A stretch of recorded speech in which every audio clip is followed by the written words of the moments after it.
Alright, guys, welcome to another edition of the Anything Wrestling podcast. Thank you so much for tuning in. We are back today with another episode. We're going to be discussing the Money in the Bank pay-per-view and also the leading events going into Extreme Rules and how we see that pay-per-view playing out. I'm here today with my special guest. He's a good buddy of mine, Dan. Dan, how you doing? I'm fantastic. How are you? I'm doing all right. Thanks for the invite. Yeah, absolutely.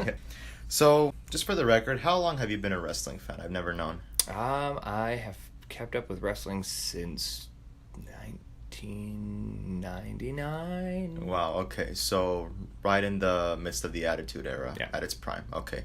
And how do you personally feel about the evolution of, before we get to the Money in the Bank, how do you personally feel, like, in regards to pay-per-views? Like, from back at that time where it was Attitude Era, then we go to Ruthless Aggression Era, then it becomes PG Era, and now I believe it's the Reality Era, if I'm not mistaken. Yeah. How do you feel this evolution of pay-per-views? What do you feel like there's something that today's pay-per-view is lacking, or it's missing, or it's not what it used to be, or it's maybe better than what it used to be? How do you feel about it? Well, without attacking WWE for too much for their current setup, I think that the current string of pay-per-views is lacking a sense of grandeur that the old ones used to have. Like every time, because you'd have a really solid build up to the old pay-per-views, where then you got to WrestleMania, Backlash, No Way Out, all of those, and you'd feel like it was important, right? And I think part of where that may have suffered is also the fact that with the network now, it's just $9.99 a month. It's not $10; it's $9.99. And you have free access. Well, not $9.99 access to all the pay-per-views. So it sort of seems more accessible, less exclusive, like a boxing or a UFC pay-per-view. Right. Yeah.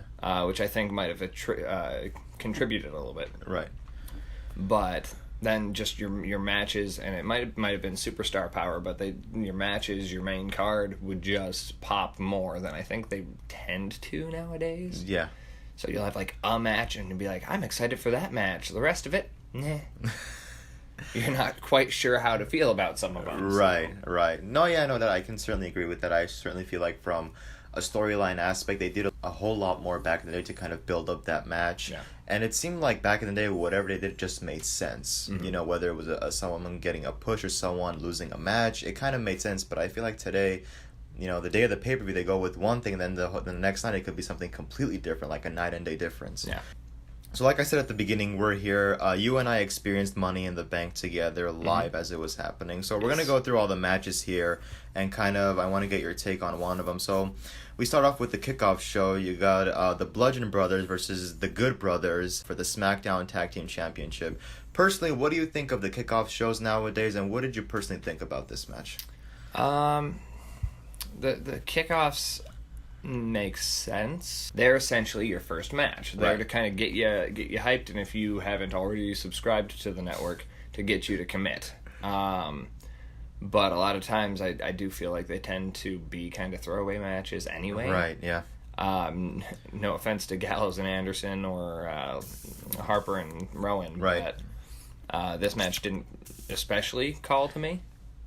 I haven't really been interested in the Bludgeon Brothers specifically since they kind of popped back up. But I like that they refreshed the gimmick of these guys and tried to give them something to do. Right.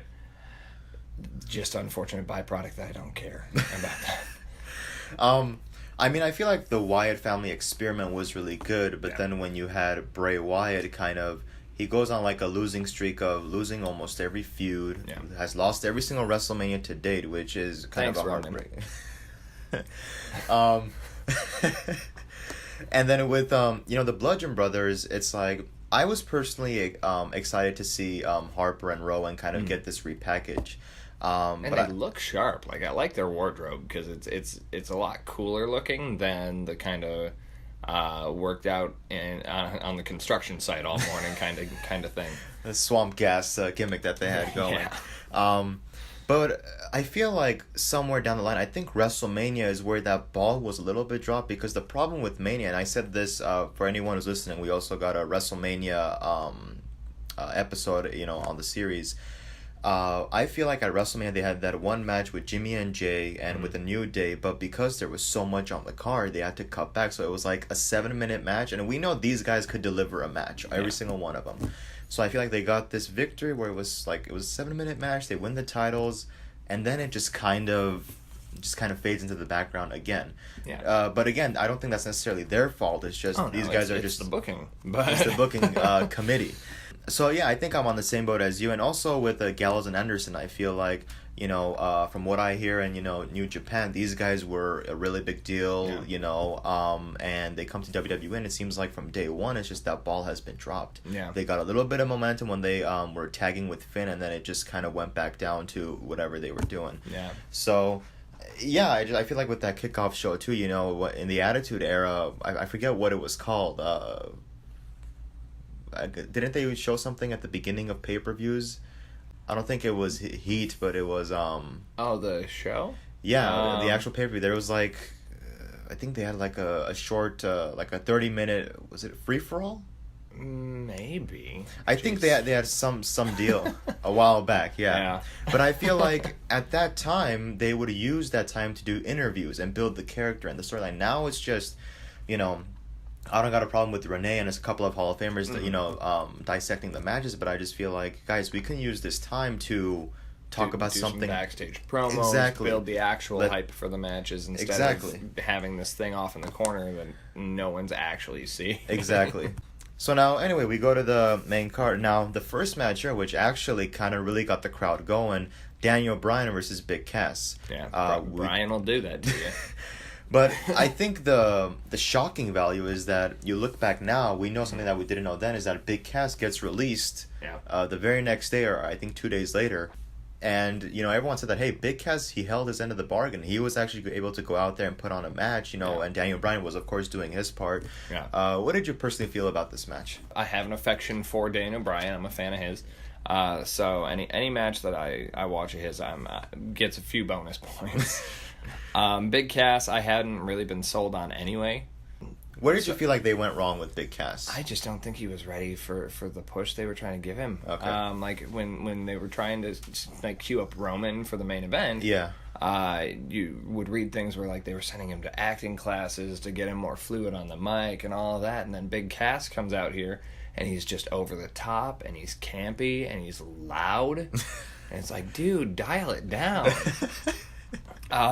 Which maybe that was part of why they put him in a program with Bryan, was so that he could kind of learn a little bit more about how to be a character. I wasn't sold on him anyway, and then to kind of follow the news the last few days and find out what was going on with him anyway, it looks like he kind of shot himself in the foot anyhow.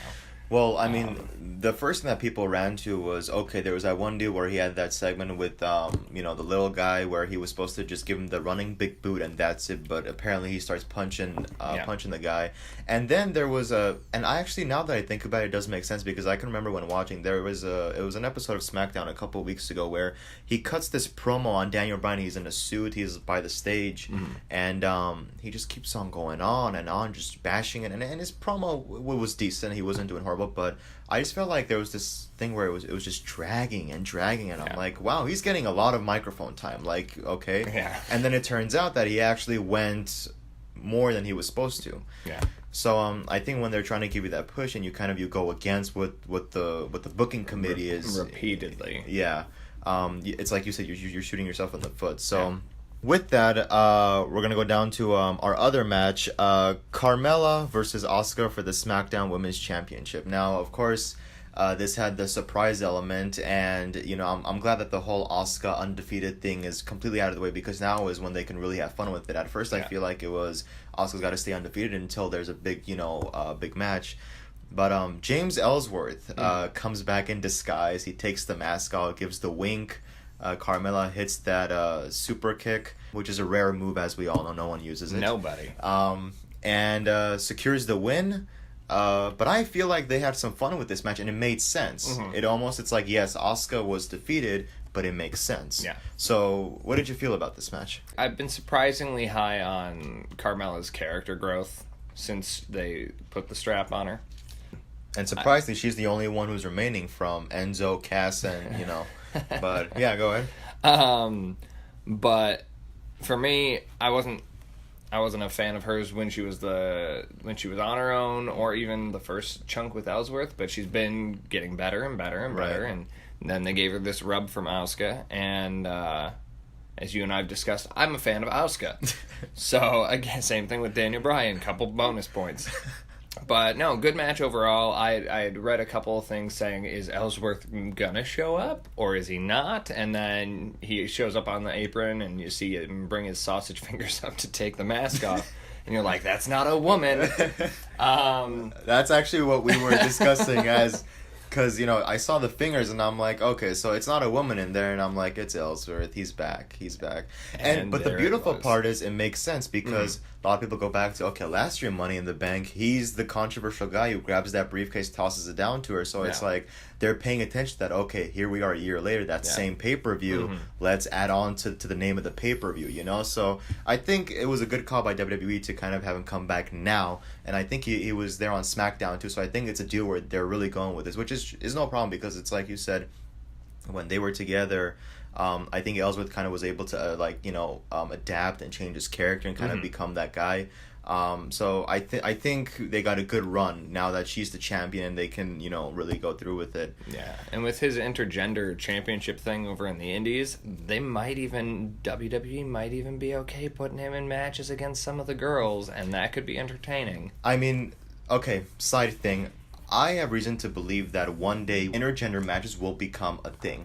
I'm not talking about a 500-pound guy taking out a 200-pound woman, but I feel like, kind of like with 205 Live, they got that weight thing where it's like they look at the proportions of height and weight, and if it almost matches, they can have intergender matches. So do you think that's a possibility that one day we will see intergender matches in WWE as if it's nothing? It's possible. I don't think it's going to be common, but with it being as prevalent as it is on the Indies. Yeah. I feel like at some point WWE is going to feel a little bit of heat where they'll be like, okay, well, fine, we got to do it then. But I think we would see it more if we had more divas in the vein of Naya or Karma or China, like they used to with China and all of them, Jericho and Guerrero back in the day. They had a feud, like a full on feud, like a couple pay-per-views. I don't think you'll ever see a Carmella versus Cedric Alexander match, but no, I think there's definitely a place where it can fit in. Definitely, yeah, agreed there. We got our next match here, Roman Reigns versus Jinder Mahal. Moving on to the next match. I'm kidding. Not really. I know you really don't like Roman. I don't mind him overall. I don't think it's his fault. I think WWE missed the boat on him. He should have gone over Batista in the Royal Rumble. Paul Heyman, I think, has worded it the best, where I believe he said Roman was the right guy at the right place at the wrong time. Yes. Here's the thing, is that, okay, I mean, we look at this match, Roman Reigns versus Jinder Mahal. The problem is, nobody cares about this feud. There is nothing where people can say, you know what, there's something in this feud where I can care. Like, see, in some of the other matches that we discussed, there was either a championship on the line, or it's like, the good guy trying to get one over on the bad guy. But in this one, it's just everyone booed these two out of the building. This match was like a badly played GM mode on SmackDown versus Raw. Because they ran essentially the same segment 4 weeks in a row, where you had them have a showdown, and then they beat the hell out of each other. It's okay. It's not a PG show. Okay, I don't know the rules, and I don't play by them either. But they beat the hell out of each other backstage. It felt like 1,000 times, and then we get to the match. And so at that point, the feud has gone thumbs down. Right. And you just... nobody cared. I mean, I can appreciate that they put effort, like Roman spearing Jinder through the wall, and it's like when you have some of those backstage hardcore moments, okay, you kind of got me hooked in. It's not an in-ring, 10-minute promo where they're just going back and forth and getting booed. Yeah. But I've said it with Jinder, I think with Jinder they also missed the boat too, because Jinder becoming champion was sudden. Yeah. But I felt like the proper way to build up Jinder was give him the U.S. title or the Intercontinental title, or for God's sakes, bring back the European Championship, put it on Jinder. Give him the tertiary belt. Yeah, give him a run where he can build his character. He can become established as the Maharaja. He's the wrestler from India, the foreign wrestler. But he needs to have a couple victories under his belt where he does it on his own. No Singh brothers, he does it on his own. Once he becomes established, then you can put him into a championship match where it's like, oh, that's Jinder Mahal. Like, we know who that is. Yeah. Like, we see what he's doing, and who knows, he might even get people cheering for him, the anti-hero type of thing. But in this case, it's like, you got Roman who already, as they like to say, polarizes the crowd. Which, a.k.a. John Cena 2.0 is what they're trying to say. And you got Jinder Mahal, who he could do something, but people have just lost interest. Like, there's nothing there. Well, I mean, when he won the title at Mania, the U.S. title, I was pushing for Rusev. I was like, Rusev can finally get that push. But when Jinder wins it, I'm like, okay, but now let's do something with him. Push him. Get him out there. He's got the build to where he should be able to hold his own in a match. Yeah. Well, but that's something I was saying when he had the initial feud with Orton, is put him over Orton. Just put him over Orton without interference. You'll start to build a credible star. Which consequently is also what I think is one of the other things WWE has been missing, is they don't commit to a character. They've relied a lot on athletes as opposed to roles. Right. Well, I mean, they've been putting all their eggs into Roman's basket, but... Yeah, and that was the other thing, is that they have not let up. I think I told you before. I think if they wrote him off TV for a minute and then brought him back for something relevant instead of just it's next month's title match, people might start to care a little bit more. Right. But it's just that constant hammering us over the head with it, that's why people are turned off by him. I also think that the WWE took a couple of low blows because there was the Shield reunion. But let's be honest here, they weren't reuniting the Shield just to reunite the Shield. They were reuniting the Shield to get Roman cheered. You want to talk about the build to WrestleMania. All of a sudden Roman starts caring about how Lesnar has not been in the company for quite some time and he's walking away with the title. I'm like, so what you're doing is taking all of YouTube's comments from the WWE universe, giving it to Roman and saying, go feed this to the crowd so they can say, oh, Roman, he's listening to us, he agrees with us. But I think 2 or 3 weeks in, nobody was buying it anymore because they saw what they were trying to do. It was John Cena versus The Rock. He's another one. John Cena is another one. At least Cena has charisma. He can talk. The reason he was able to get away with saying that stuff and talking about The Rock that way, and people bought into the feud, was, one, they wanted to see The Rock come and essentially slap the taste out of Cena's mouth. Right. Because people love The Rock, regardless of how long he's been gone. He was one of my favorite superstars. Right. And again, kind of like I said with Roman, I don't have a huge problem with John. He's not my favorite wrestler, but I appreciate him for what he is. Right. And I thought he came out and he delivered those promos well, and that's what sold it. Roman comes out and he's just Roman. And that's not enough. Which sounds good on paper, but then when you go out there, like... But that's not enough to sell it, and that's the problem. Is you've got one dude who has kind of pissed people off by being constantly vacant, but you also have this guy who's pissed people off by being forced on them, not being vacant. Yeah, by never taking a day off.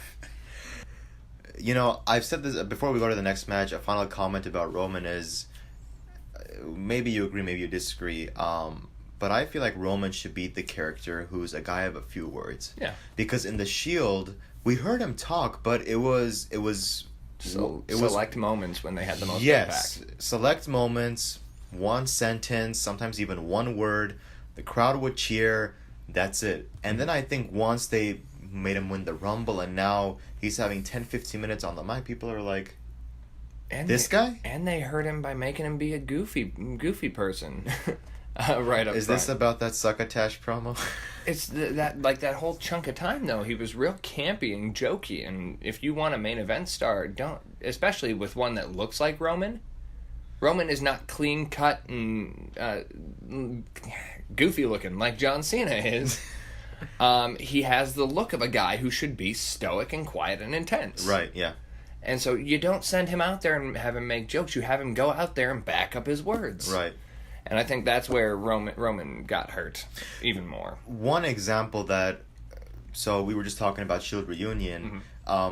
Miz was in the ring and he's like, I've been hearing all these rumors about the Shield reuniting, and Roman grabs the mic and all he says, and this was perfect, he said, who said anything about rumors? Puts the mic down, Seth's music hits, Dean's music hits. I'm like, that's what they need to do. Yeah. A man of a few words it's to the point, and the crowd cheered. He's like, who said anything about rumors? The crowd loses it, they both come out and it's on. And I'm like, that's what you need to do. Not 10, 15-minute promos of yada, yada, yada, yada. Anyway. Yeah. And then we got another one. Yeah, we can probably breeze through this one real fast. Bobby Lashley versus Sami Zayn. Just for the record, before we get bulldozed online, I'm a fan of both. Yeah. I feel like they have dropped the ball with both Sami and Bobby Lashley. Yeah. Bobby comes back the night after Mania. He gets this massive pop, and we're like, okay, here we go. But it's like you said, a guy of Bobby Lashley's demeanor should not be in that sense. You know, when he smiles, he's got those bright teeth, you know, and he happy-go-lucky. I'm like, no, that's not what you're supposed to be doing. And you think back to back in the day when he was ECW champion, right? When he beat Umaga to shave Vince's head, right? Even the feud with Finlay. Yeah, that was awesome. Yeah. Beautiful. That's what he should have come back to be. And I don't. Why are you wearing a headband? I knew this was coming. I'm picky. But no, I agree with you. Well, he is a similar beast to Roman in terms of how he should be carried. What about Sami? Because I feel like with Sami, Sami has this... He's apparently out the rest of the year. You hear about that? I did, yeah. He's got an injury, which isn't... But by the same token, not that someone having an injury is great, but... what you were just talking about, Roman kind of being written off, I think it's a good chance for Sami to go away for a while, recharge his batteries, let the fans kind of experience that distance. Maybe if he comes back around WrestleMania time, I would even say winning the Rumble, I don't mind, because he's earned it. We know he can wrestle, he can talk, we know his gimmick, you know. Yeah. But I think it's a good opportunity for him to kind of recharge his batteries and then come into the fold. Yeah. So this match, okay... I don't get it. So Bobby's finisher was the vertical suplex where he holds you up, and we should call it the vertigo suplex according to Sami Zayn, because that's why he didn't go to the Greatest Royal Rumble, right? Which we all know why. And then the next night, this was beautiful the way that they wrote it, where Bobby Lashley and Roman Reigns have that segment. They got that tag team match, and Bobby Lashley tags in, does the spear. And at the same time, I feel like he was both insulting Roman, and it's an introduction to letting him have the spear back, broadening his moveset. So I thought that was like a 2-for-1 in one moment. But personally, this match, what did you think? Because all I can really remember is that vertical suplex where he holds him up, drops him, 1, 2, 3, the match is over. And that's about all I can say about the match. Moving on. That's how memorable it was. Moving on, ladies and gentlemen. Now this one, I thought that they were going to build on this, but we got a swerve the next night. Seth Rollins versus Elias for the Intercontinental Championship. Yeah. Seth's title run has been the most relevant in, I would say, the last 3 years. Basically a title that is not the main championship. The last one that I can really remember is John Cena's U.S. Open Invitational. Yeah. But Seth, this match, he actually pulled off a heel tactic where he used... Elias's pants, pulled it up, and I thought, okay, the next night Elias is going to come out and say, I was robbed, I want my rematch. But then we go to Raw, and Ziggler comes and accepts the invitation and wins the match. Yes. Which, I'm a fan of Ziggler. Mm-hmm. I've said that since day one. But I feel like Seth had so much he could still do with that Intercontinental Championship, because... Yeah. It's a perfect opportunity because you have Seth Rollins, a top guy who can run with the Intercontinental Championship, stay out of the title picture. Everything Seth does feels more important. Right. And you can have someone else chasing the WWE Championship. Mm-hmm. Or the Universal Championship. Yeah, get it right. Sorry, Brock is not there enough. We'll get to you in a second, WWE Championship. So, what did you feel about the finish? What did you feel about what happened the next night? I mean, I know you and I weren't on the same page for what we wanted or 9 times out of 10 we never are. Or expected to have happen at the pay-per-view. I kind of wanted to see Elias go over because I would like to see him get a push. I like Elias. Elias is great. Obviously, yeah, they didn't go that route. I wouldn't be totally against some sort of feud. I just thought of this a couple minutes ago. If you had Seth and Elias go against Ziggler and McIntyre. There you go. That could be kind of fun, and that would be your opening to give Elias a little spotlight as a face. Right, yeah. I don't know if we're going to do that. I guess we'll find out tonight. I don't know when this goes live, but tonight is the next Raw. So we'll see how that goes. But no, I want to see Elias get a push at some point. But I was also okay with Rollins going over because, like you said, he's a hard worker. He's earned what he's got. Right. And what did you feel about... Someone has to carry the one title that's on the show. Right. What did you... I don't know if that was a jab at Lesnar, but okay. What did you feel about Ziggler winning? And now it seems like, okay, tonight we're going to have Seth versus Ziggler. Mm-hmm. We don't know which way this is going to go. Yeah. But, I mean, how do you feel? Because I think everyone was under the notion that Drew and Dolph they're going to be a tag team. They're together. Yeah. And now it's like Ziggler, he's finding his own success. McIntyre is still there backing him up, but is he going to do something? Is he maybe? Drew is a monster. He is so big. Even when Drew was the chosen one, okay, guilty as charged. I fell in love because of his theme music back in the day. I liked him then too. I would have loved to have seen Drew get the push that they were talking about for him then. But then he comes back to NXT, wins the title, and then comes to the main roster. Yeah. Which I feel like was a win-win because Dolph needed that angle. Yeah. And it was a great way to introduce Drew. But now that Ziggler's the Intercontinental Championship for the 6-7 time, I'm okay with Ziggler holding the belt. I'm a little on the fence about why they did the whole United States title thing back before WrestleMania. Have him drop it. Don't have him win the Rumble. Now we're here. He's got Drew. I like the idea that we kind of talked about before we went on the air about possibly sending these guys into sort of a two-man power trip sort of thing. Right. Especially with the comparisons to Michaels and Diesel that these two have gotten. So I think that could be a nice angle to actually give Dolph the relevance that I've felt he deserved for years. I mean, while we're at it, I'll tell you what, man, they hooked me for a second. When Dolph came out at number 30, I was like, my God, they're doing it. Because, and you want to talk about a build-up, that was great because Dolph, at the end of last year, wins the U.S. title. Then he comes out and says, he throws the title on the ground and says, I'm out of here. Everyone starts talking. Is he quitting? Is this kayfabe? Is this real? Is there heat backstage? Because that's great. That's when you get people are invested now. So if Dolph shows up, people are going to tune in. Yeah. Dolph comes out at number 30, and right when I get excited, over the top rope he goes. I mean, we'll have to see, because I feel like Seth is going to be relevant no matter what, but I think that Intercontinental Championship was something that was necessary for Seth and was proper, because he's not chasing the Heavyweight Championship. He's not reuniting with the Shield. He's on his own, doing his own thing, and he's having, close to 5-star matches. Yeah.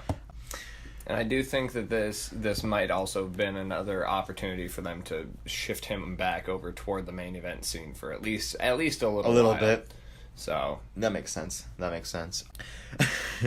This match, AJ Styles versus Shinsuke Nakamura, last man standing match for the WWE Championship. What an ending. I think we were anxiously bracing ourselves as we saw Shinsuke open up his leg.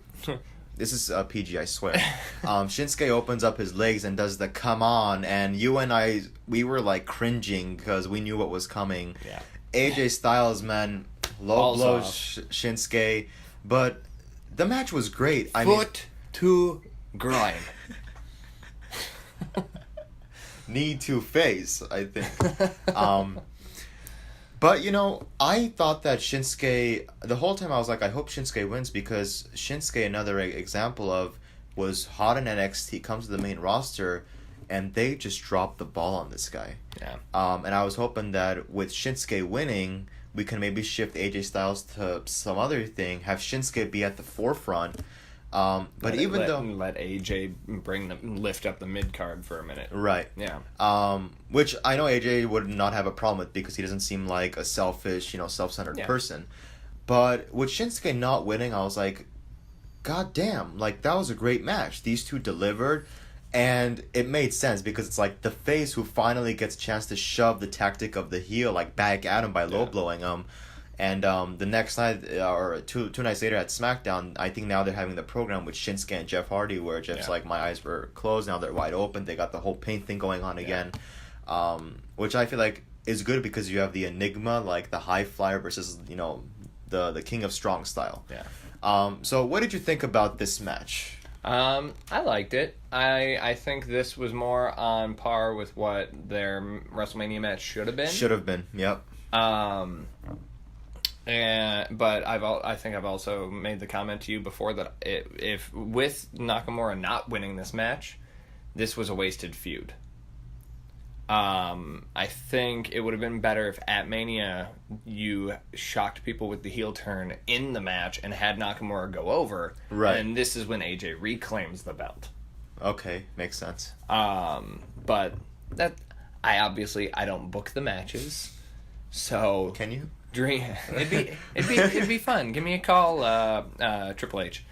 Not happening. But no, I liked the match. I think that the way they set up that ending was really good. It drove home that whole point of, like you said, the face finally got his legitimate revenge for the betrayal. And now we're moving on to something else. You got Rusev is getting his chance here at Extreme Rules, so I'm excited to see that. I'll tell you what, man, long overdue. I think we've all been chatting for Rusev for quite some time. For a second, I thought that WrestleMania would be his shining moment, and then we went with Jinder. But finally, Rusev, now that he's developed that Rusev Day character, and it's caught on, it's on fire, you know. I like Rusev as a face. Like not a face, but you know what I mean. Yeah, right. I mean, because I said it before, like the whole gimmick of like when he was from Russia, it just got so repetitive. It was accolade, he wins, Russian flag comes down, and it's just the same scene, on pay-per-views, Raw and Smackdowns. And did they ever have the Russian flag? I thought he was always the Bulgarian brute. He was acknowledged by Putin, allegedly. It was always the Russian flag, and the Bulgarian flag. I don't think did they ever drop it. I don't know if they did. I don't know if they did. I know he carried it at some point. Right, but no, yeah, definitely. I think hopefully they'll pull the trigger. I think Rusev, he can do it, and I think everybody wants him to do it. And I think with the right build, maybe at SummerSlam, or around SummerSlam, we will get a chance to see Rusev really have that main event spotlight. Speaking of Rusev. Let's move on to the men's Money in the Bank. Men's Money in the Bank. We got Samoa Joe, Kevin Owens, Bobby Roode, Braun Strowman, The Miz, Rusev, Finn Balor, and Kofi Kingston, who they revealed, would be the one guy from the New Day participating. They have this match. They have some really good spots, but Braun Strowman winds up walking away with the briefcase in hand. What do you think? I told you beforehand that I was looking at the people in this match. I thought Miz was probably going to walk away with the briefcase again. Clearly didn't happen. They decided to go with Braun, who... Braun is always a threat, so I don't... And relevant. Yes, so I didn't feel like he needed the briefcase. Right. We'll see how this goes. I also wouldn't be totally against them doing the thing where he gets challenged for the briefcase, and that builds a little suspense within his program. Okay. Something I would always... I think I read an article about this online where somebody said that the briefcase could essentially act like a title, where you've got essentially a sequence of programs where the briefcase is on the line. Okay. It might get repetitive if it's too frequent, but right. I'd like to see it at least maybe a couple of times during his tenure as Mr. Money in the Bank. Excuse me. Monster in the Bank? Thank you. What is Monster in the Bank? We are just following protocol here. Did Rusev... I saw a picture. Did Rusev actually get a triple accolade in this match, though? He got a double accolade, and I think he stacked up the third guy to do a triple accolade, and I think he got interrupted, so he didn't really get it. But Rusev was actually the guy that I was pulling for because I was like, he needs that push. But 2 days later, he got that push. His own title match. Looking at all the other participants, Samoa Joe, he's been there, kind of, doing his thing. Kevin Owens, I mean, he just got done with like a 6-month program with Shane and Daniel Bryan. Yeah. Bobby Roode is there. The Miz, I mean, the guy's on fire. Like, he can deliver. I mean, he should never be a face again. I think as a heel is where he thrives. Yeah. Again, Rusev, I said. Finn Balor, another case of the guy who was on top, came back, they dropped the ball, he kind of picked it up again. I mean, he's always in the spotlight matches, and no problem with that because the guy could go.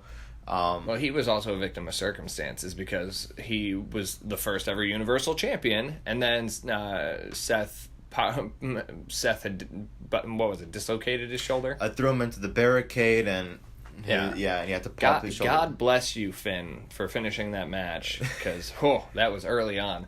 But the fact that he wins the title, vacates it, comes back, but now Brock is the champion, and he has not had a window where he can actually try and have a one-on-one Universal title match. I mean, there were rumblings that Finn was allegedly supposed to win the Rumble and challenge Lesnar at Mania. Yeah. Which I feel like people would have bought into more than Roman versus Brock. Yeah. But yeah, Finn Balor, I just feel like, man, after that injury, it was just...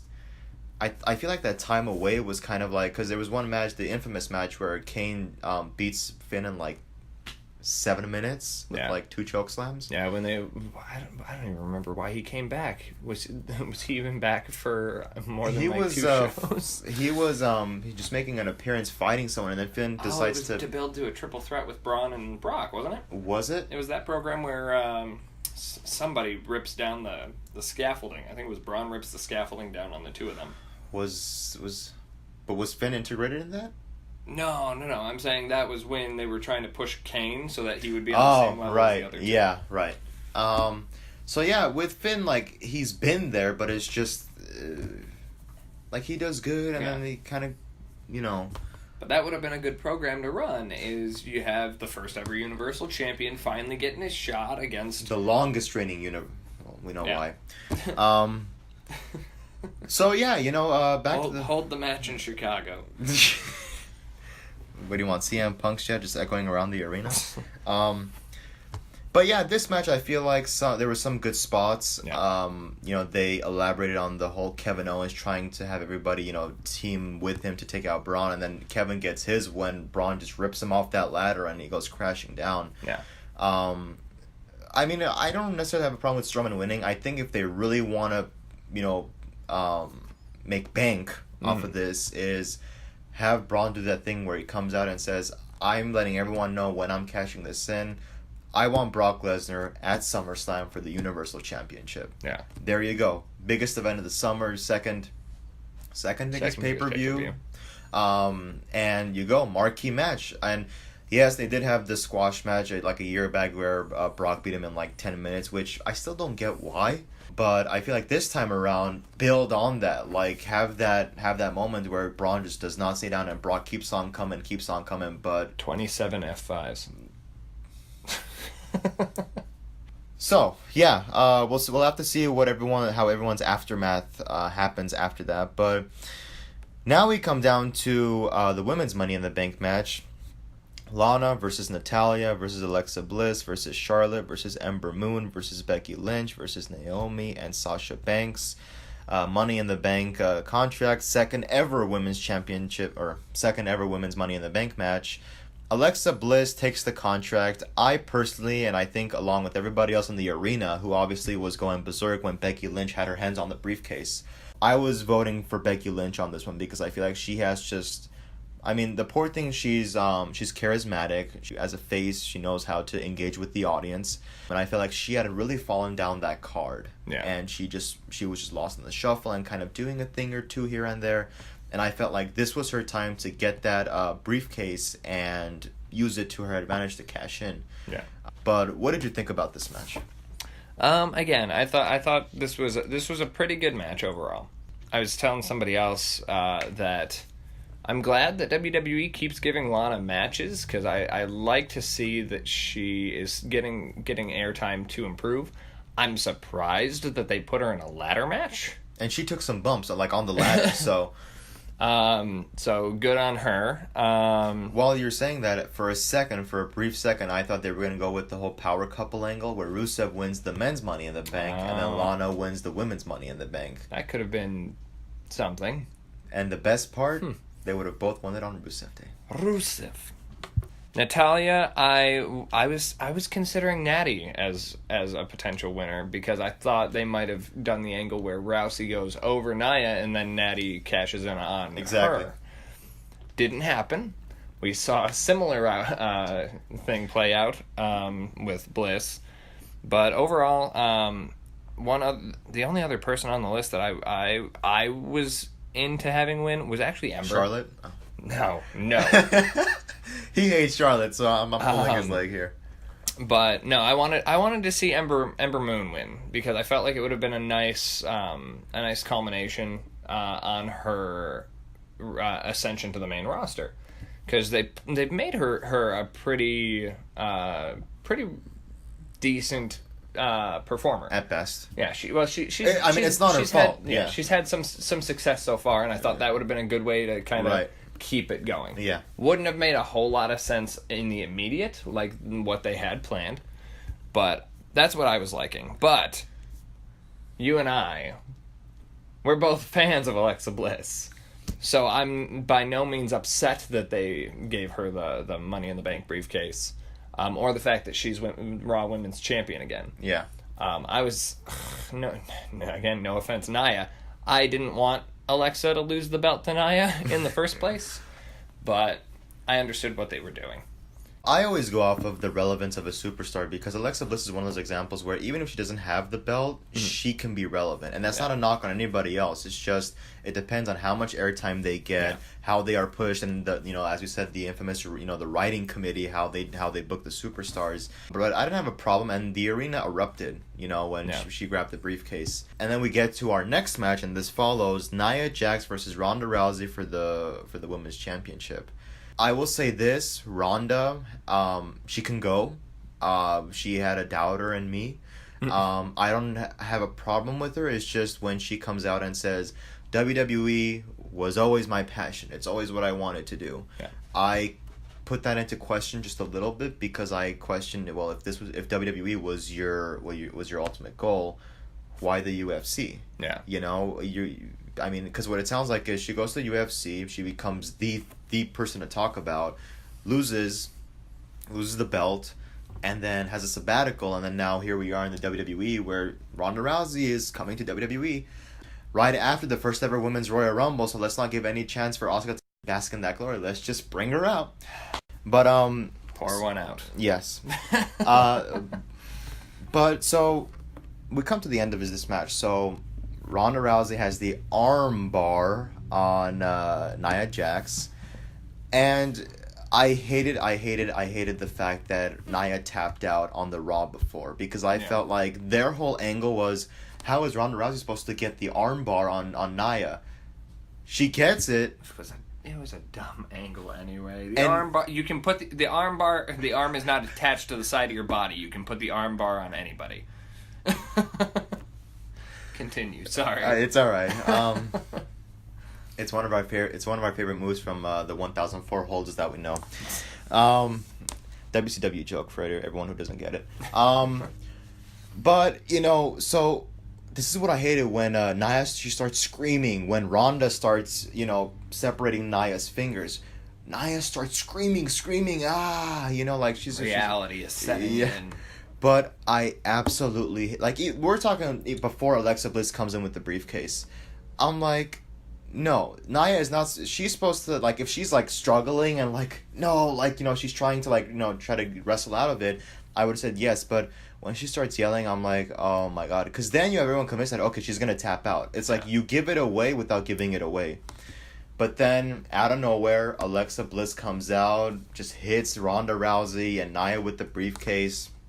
cashes in, DDT, Twisted Bliss, 1, 2, 3, Alexa is your new women's champion.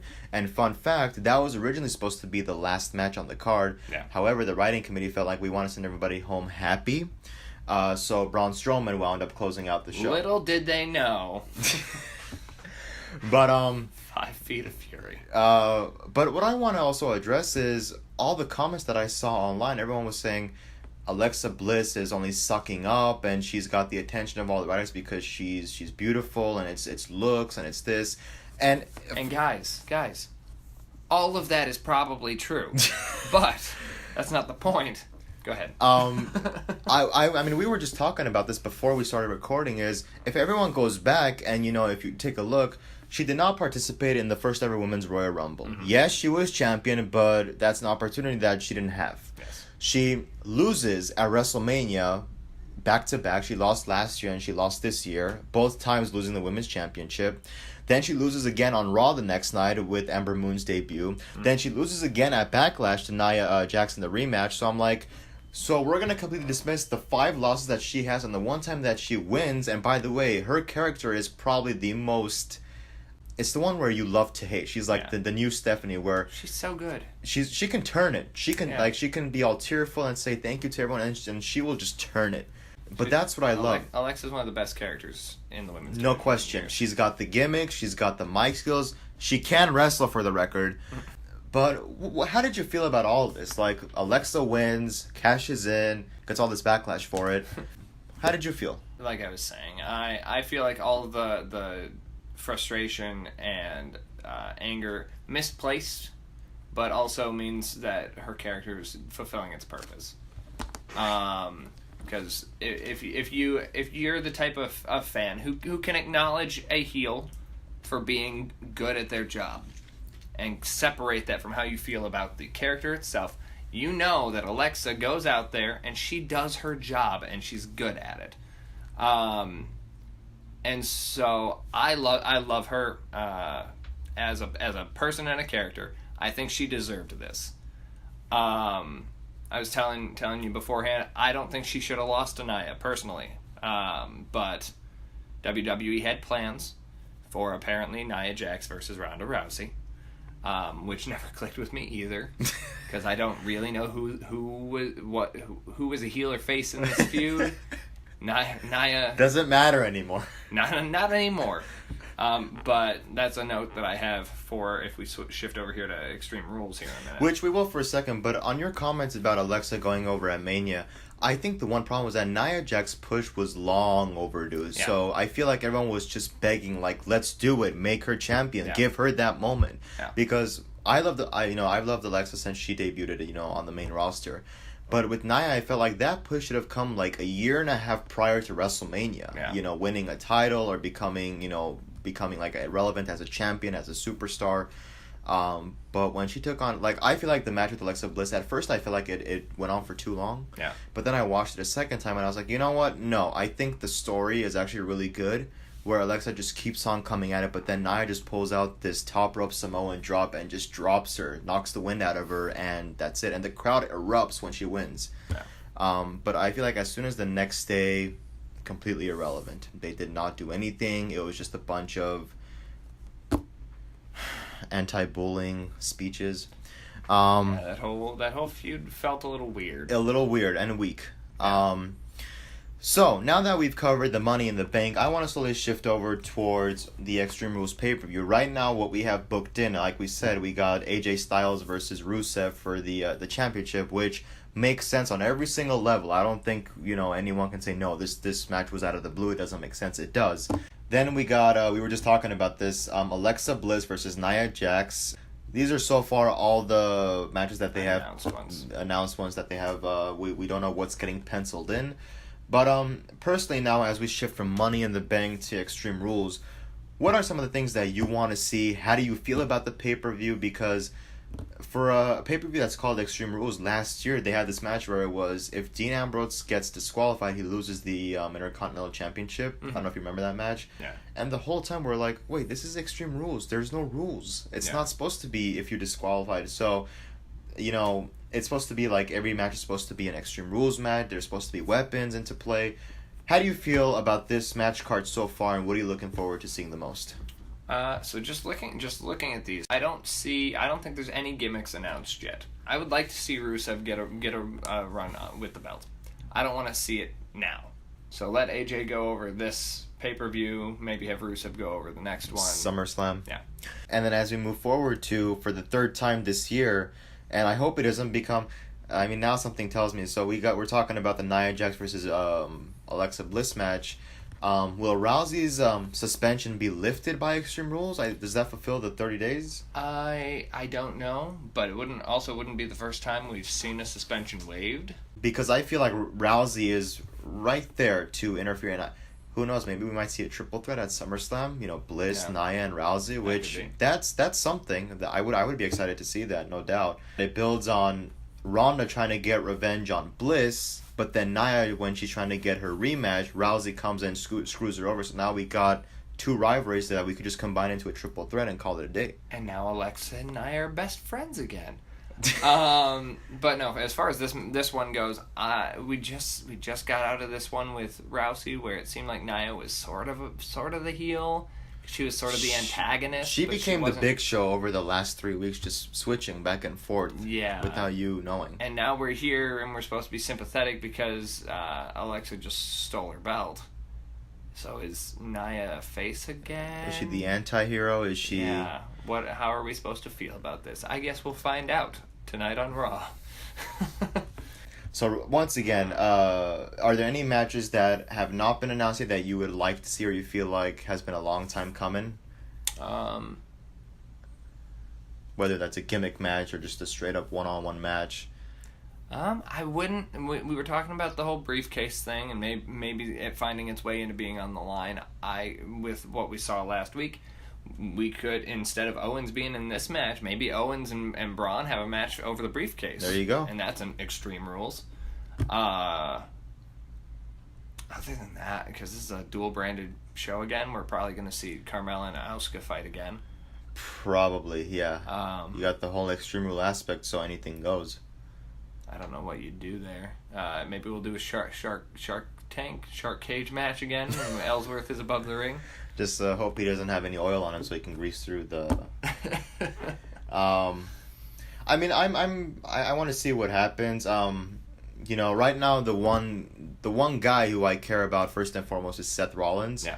We might have an Intercontinental Championship match, and who knows, maybe like tonight, Ziggler, you know, whether it's a count out or a DQ or an interference, Seth wants, you know, another shot, and they can maybe put on like a 5-star match, you know, maybe in a steel cage or I don't know, some with the whole gimmick thing on it. Put them in a ladder match.